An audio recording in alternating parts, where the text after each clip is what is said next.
Es muy difícil explicar a gente que solamente quiere hablar inglés en las Filipinas.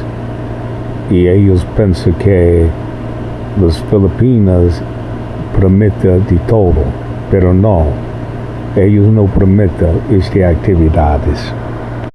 Ang isang lalaki matapos magsagawa ng operasyon ang NBI Sevro laban sa umano'y online prostitution ring na nagtatago sa anyo ng massage services sa social media sa Cebu City. Nagsimula ang investigasyon noong July 13 matapos makatanggap ng sumbong ang mga otoridad tungkol sa mga hindi angkop na advertisement sa isang Facebook community page. Natuklasan ng NBI na nakatuon ang mga ads sa pisikal na katangian ng masahista kaysa kanilang profesional na kwalifikasyon. Sa isinagawang online surveillance, natukoy ang sospek na si alias Eddie. Sa pamamagitan ng undercover operative, inalok umano ng sospek ang otoridad ng iba't ibang serbisyo at nagpadala pa ng mga malalaswang larawan. Inamin umano ng sospek na nagsimula siya sa naturang gawain noong panahon ng pandemya. Nasa kustudiya na ng NBI ang sospek at naharap sa kasong paglabag sa Cybercrime Prevention Act of 2012. Kasabay nito, patuloy ang mahigpit na monitoring ng NBI sa mga iligal na aktibidad